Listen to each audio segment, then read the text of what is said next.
Bien, doctores, vamos a continuar. Vamos a ver ahora la parte de insuficiencia cardíaca, ¿ya?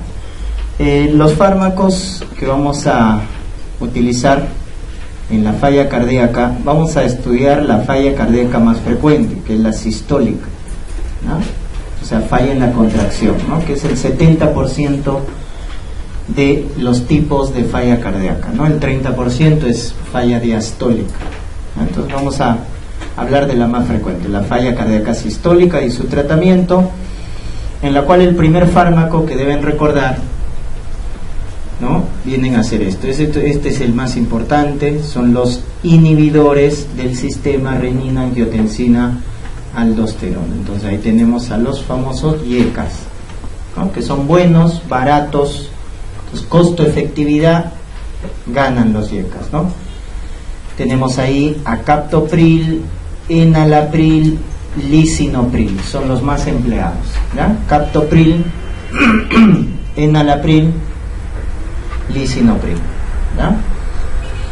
¿Qué es lo que hacen los YECAs? Los YECAs básicamente son vasodilatadores. Al ser vasodilatadores bajan la resistencia, por eso su efecto está a este nivel, ¿no? Bajar la poscarga. ¿Por qué bajan la poscarga? Porque dilatan las arterias, ya que bloquean a la angiotensina 2, ¿no? Bloquean su síntesis. Pero, doctores, también hay dilatación de las venas, ¿no? Con lo cual los YECAs también tienen este efecto adicional, bajar la precarga. Por eso algunos también lo conocen con el nombre de un vasodilatador mixto, porque dilata arterias y dilata venas, ¿no? Por eso baja la poscarga y baja la precarga, ¿no? Tiene ese efecto. A diferencia, por ejemplo, de los diuréticos. ¿Para qué le damos un diurético a un paciente con falla cardíaca? Le damos los diuréticos porque los diuréticos van a bajar la precarga, ya que los diuréticos lo que van a hacer es reducir la volemia. Al reducir volumen, baja el retorno venoso y baja la precarga, ¿no? Baja el retorno venoso y baja la precarga, ¿no? En cambio los YECAs bajan la pos y bajan la precarga. ¿Estamos? Entonces tiene ese efecto. Entonces, antes, para que esto recuerden, históricamente entonces a un paciente con falla cardíaca antes se le daba este fármaco, miren, hidralazina, ¿ya?, que es un vasodilatador arterial, solo dilata las arterias. Entonces al paciente se le daba hidralazina, ¿por qué? Porque al dilatar las arterias bajábamos la poscarga, porque dilata arterias. Y se complementaba con un nitrato de isosorbide. Ese era el tratamiento de un paciente con falla cardíaca. ¿Y qué hacía el nitrato? Y hemos dicho, es un vasodilatador principalmente venoso, con lo cual baja la precarga. Entonces, antes al paciente se le daba hidralazina con nitrato de isosorbide. Eso se cambia a un solo fármaco, los YECAs, que son vasodilatadores tanto arteriales como venosos, con lo cual baja la poscarga y la precarga.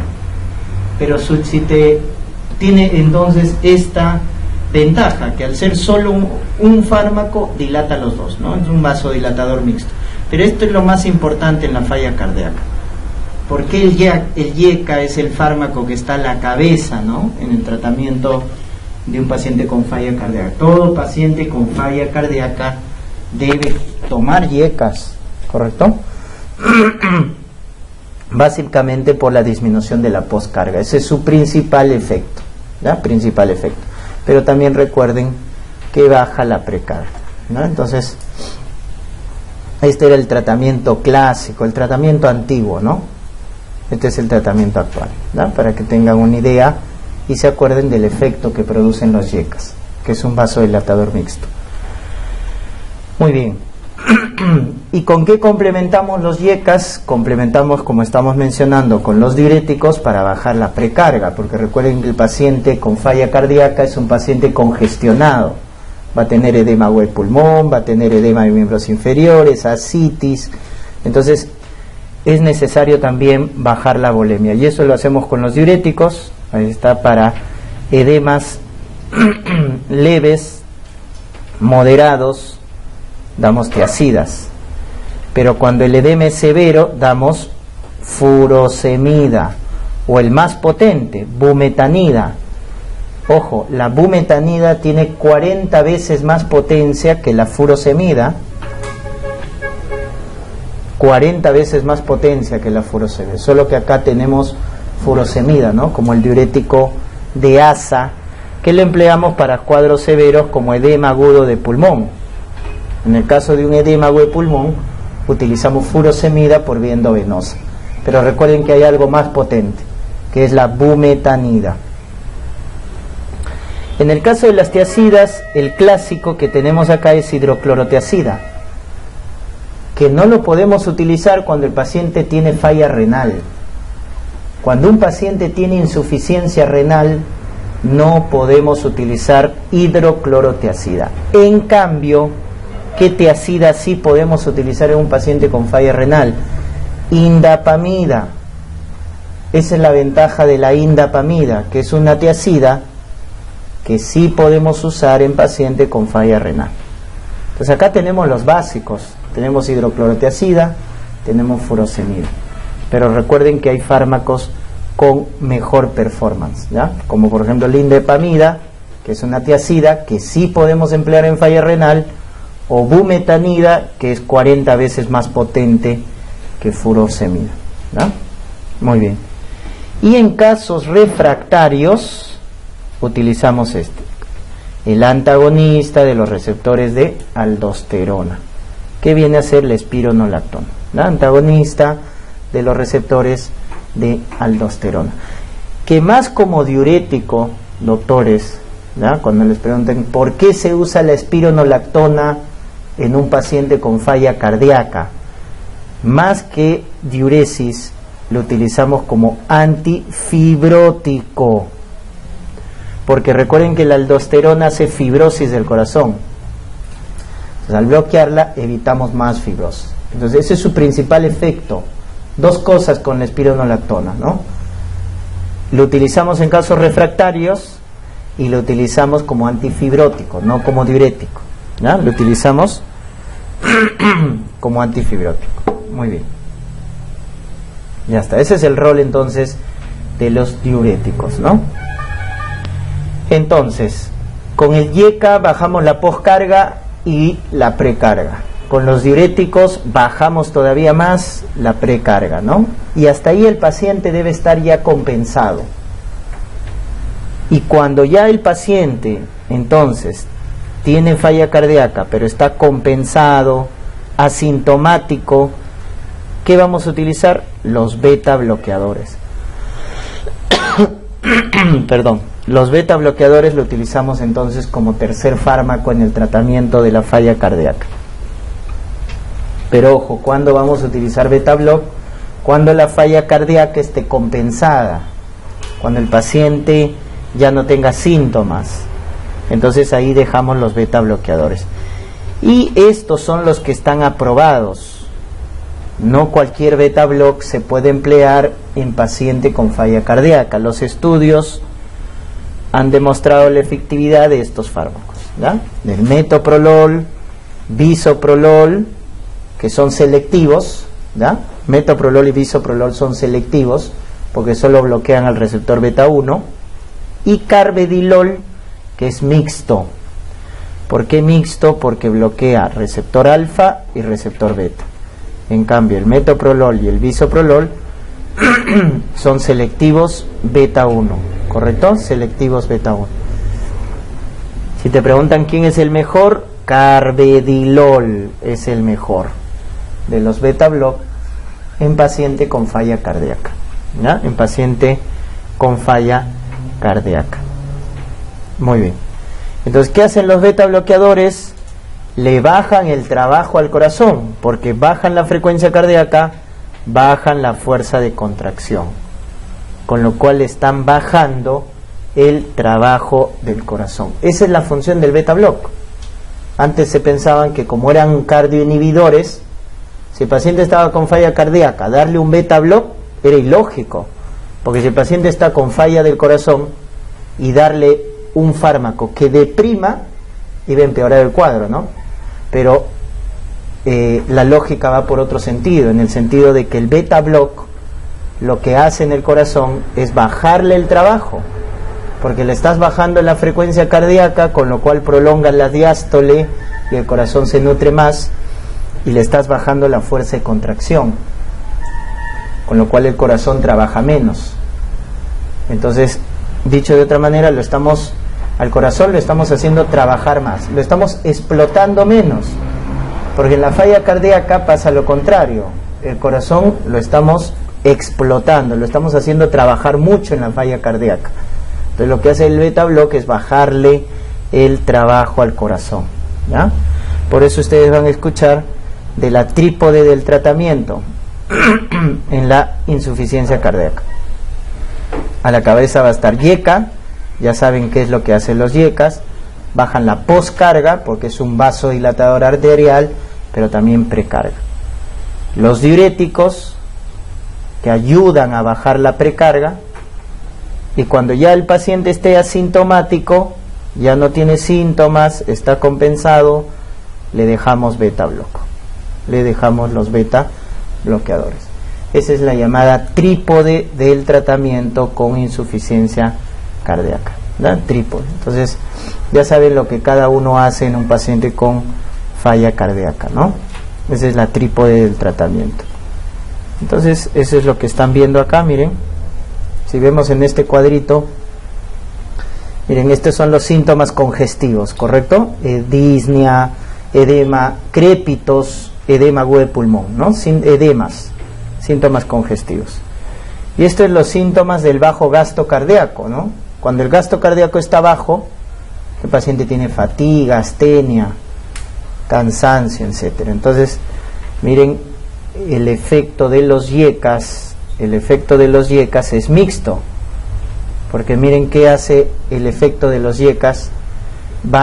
Este es el paciente con insuficiencia cardíaca, acá está la tercera línea, la línea inferior es el paciente con falla cardíaca que tiene síntomas de congestión y además tiene bajo gasto cardíaco, ¿no? Tiene bajo gasto cardíaco y encima está congestionado. Entonces cuando yo le doy YECA al paciente, miren qué es lo que hace, es la flecha intermedia. ¿Qué voy a hacer con los YECAs? Le voy a bajar la poscarga y la precarga. Al bajarle la poscarga, miren cómo el gasto cardíaco aumenta, porque recuerden que la poscarga es la eyección, ¿no? El vencer la salida de la sangre contra una resistencia. Entonces si le bajas la poscarga, el gasto cardíaco va a aumentar, pero también bajas la congestión, porque estás bajando, ¿no es cierto?, el edema, la disnea, etcétera. Por eso es lo que hacen los YECAs, ¿no? Baja la precarga, porque el paciente va a tener menos congestión, y baja también la poscarga, con lo cual aumenta el gasto cardíaco. En cambio, si ves el efecto de los diuréticos, el diurético solo hace esto, miren, bajar la congestión, no hace nada con el gasto cardíaco, solo baja la congestión. Este es el efecto de los diuréticos, baja la congestión, porque los diuréticos solo bajan la precarga. En cambio el YECA va a bajar la congestión y va a aumentar el gasto cardíaco, ¿ya? Baja la congestión porque baja la precarga y aumenta el gasto cardíaco porque baja la poscarga. Entonces si hay menos resistencia, el corazón bombea más sangre. Por eso su efecto es mixto, ¿ya? Muy bien. Y hay otros fármacos que se utilizan en casos refractarios, ¿no? Un paciente que no responde a los fármacos convencionales. Entonces, si esta es la trípode, ¿qué otros fármacos? ¿Qué pasa si el paciente, a pesar de utilizar estos fármacos, sigue sintomático? Entonces en esos casos hay que utilizar otros fármacos. Podemos agregar un ARA2, ¿correcto? Podemos agregar el antagonista de los receptores de aldosterona, que es la espironolactona. Podemos agregar inotrópicos positivos. ¿Qué son los inotrópicos? Los inotrópicos son agonistas de los receptores beta 1. Miren la diferencia con el beta block. Doctores, el beta block baja el trabajo del corazón. Por eso se emplea en la falla cardíaca, pero cuando el paciente está sin síntomas. Pero si el paciente sigue con síntomas, de nada te sirve bajar el trabajo al corazón. Lo que tienes que hacer cuando está con síntomas es aumentar su trabajo, es decir, dar agonistas beta 1, ¿no? Son los llamados inotrópicos positivos. El problema de estos es que a largo plazo aumentan la mortalidad. Los inotrópicos te salvan el cuadro agudo, pero a largo plazo te aumentan la mortalidad. En cambio, ¿quiénes te bajan la mortalidad? Los YECAs bajan mortalidad. Los beta block bajan mortalidad. Los ARA2 también te bajan mortalidad. La espironolactona también te baja mortalidad. Los inotrópicos te salvan del cuadro agudo porque es refractario, pero te aumentan la mortalidad a largo plazo. Y los diuréticos solo son sintomáticos, no mejoran la sobrevida, solo son sintomáticos. Cuando te mencionen quiénes bajan la mortalidad en ICC, esos cuatro, ¿ya? YECA, beta block, ARA2, espironolactona. Los diuréticos solo son sintomáticos, y los inotrópicos lo vamos a utilizar en casos refractarios severos y te va a sobreponer al paciente, pero a largo plazo aumentan la mortalidad, ¿no? ¿Quiénes son esos inotrópicos? El más conocido es la digoxina, ¿no? Que lo tenemos acá, agente inotrópico, la digoxina. La digoxina estimula la fuerza de contracción, es decir, es un inotrópico positivo porque estimula la fuerza de contracción, pero ojo, es cronotrópico negativo, ¿eh? Es decir, estimula la fuerza de contracción, pero baja la frecuencia cardíaca. Baja la frecuencia cardíaca. La digoxina tiene ese efecto, ¿ya? Aumenta la fuerza de contracción, inotrópico positivo, pero baja la frecuencia cardíaca. Cronotrópico negativo. ¿Cómo lo hace? Bloqueando a la bomba de sodio-potasio ATPasa. La digoxina tiene como mecanismo de acción bloquear la bomba de sodio-potasio ATPasa. Miren, al bloquear la bomba de sodio, lo que va a pasar es que se abren canales de calcio. Y al abrirse canal de calcio, el calcio entra. Y ese aumento de calcio intracelular es el que va a producir la contracción. ¿Ya? El aumento de calcio produce la contracción. Entonces eso es lo que hace la digoxina. Bloquea la bomba de sodio-potasio, entonces se abren canales de calcio y el calcio entra más. Y si hay más calcio, aumenta la contractibilidad. ¿Ya? Aumenta la contractibilidad. Entonces ese es el efecto de la digoxina, ¿no? Bloquea canales de sodio, la bomba de sodio-potasio, y abre canales de calcio. Luego tenemos acá la dobutamina, que es un agonista de los receptores beta 1. O sea, tiene otro efecto, ¿no?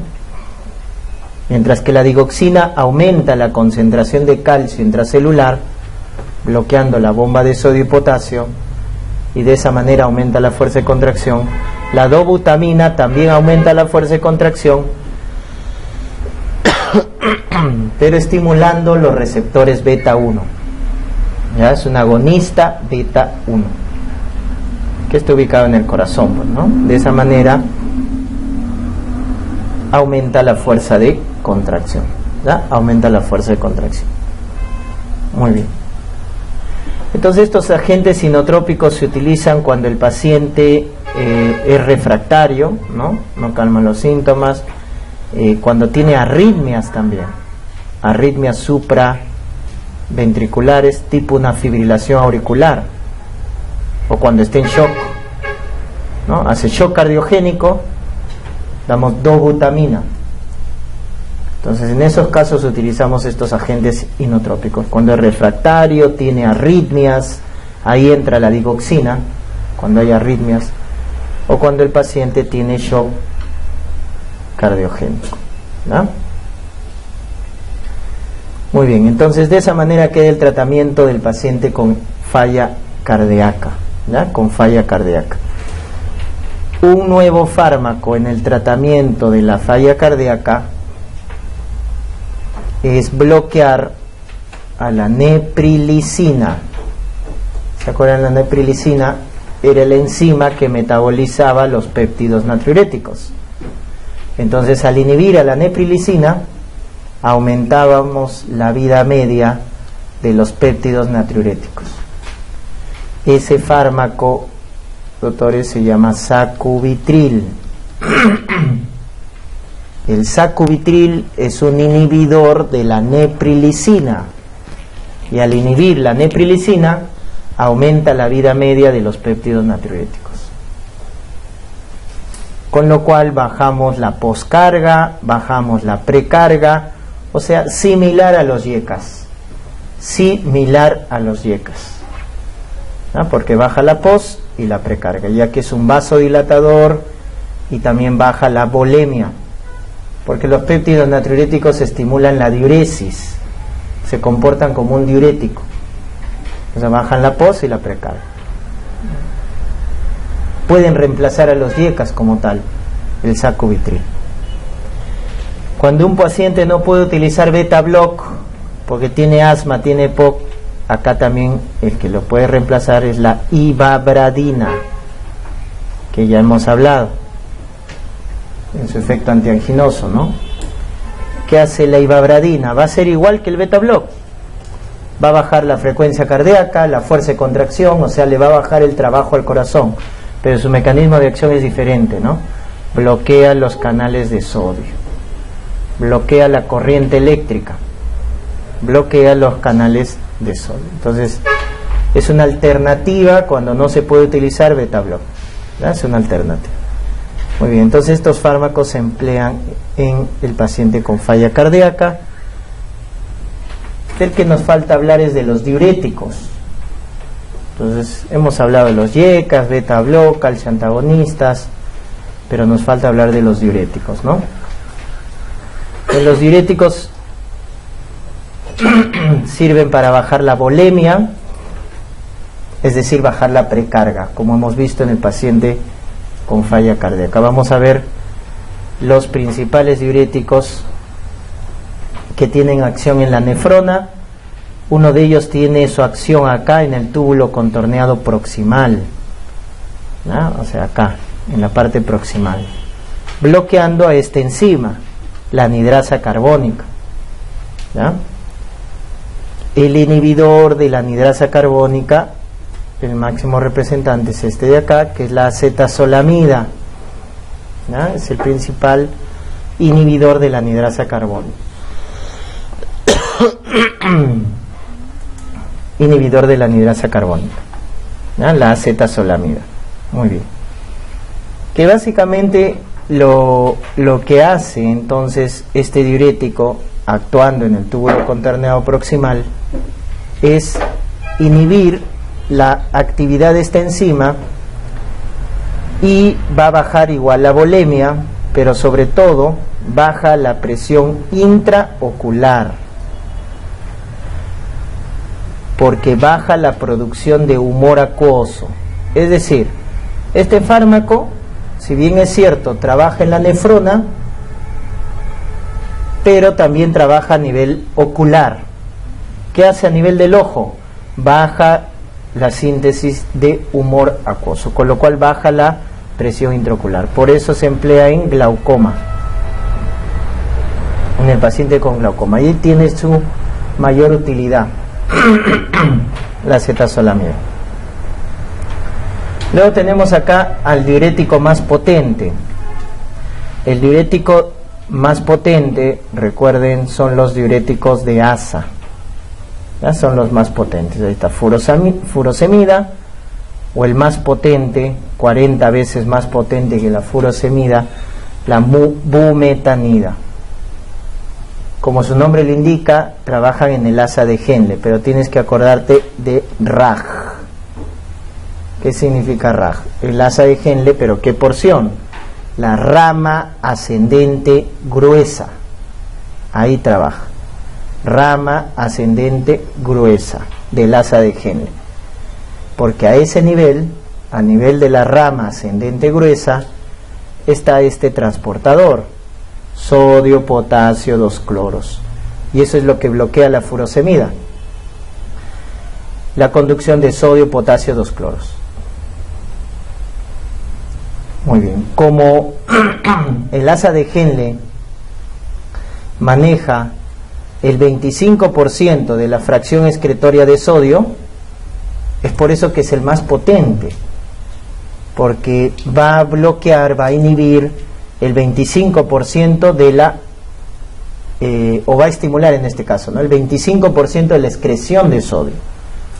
¿Ya? Va a estimular el 25% de la excreción de sodio. Y si eliminamos sodio, eliminamos agua, con lo cual bajamos la volemia. Entonces lo que hace la furosemida en la sangre ya, ¿no?, es bajar sodio, porque lo estamos eliminando por la orina. También elimina potasio, también elimina calcio. O sea, la furosemida elimina todos los electrolitos por la orina: sodio, potasio, calcio. Entonces estos van a disminuir en la sangre, ¿no?, tener hiponatremia, hipocalemia, hipocalcemia, ¿no? La furosemida arrasa con todos los electrolitos porque va a estimular su excreción. Muy bien, y en el caso de las tiacidas, ¿dónde actúan las tiacidas? Acá, en el túbulo contorneado distal. Y en el túbulo contorneado distal tenemos este transportador, el transportador sodio-cloro. Entonces,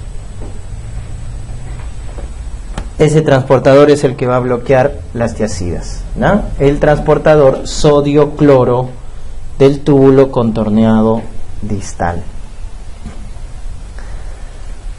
Es de potencia intermedia porque acá la fracción excretoria de sodio es un 10%. Entonces maneja ese porcentaje de excreción de sodio, 10%. Entonces es menos potente que la furosemida. Pero recuerden que a nivel de la sangre, entonces, ¿qué va a pasar con una tiacida? Baja sodio, produce hiponatremia, igual que la furosemida. También produce hipocalemia, porque también elimina potasio. Pero la gran diferencia con la furosemida es que las tiacidas retienen calcio, aumentan la absorción de calcio. Ahí está la diferencia. Mientras que la furosemida genera hipocalcemia, las tiacidas generan hipercalcemia porque reabsorben calcio, ¿no?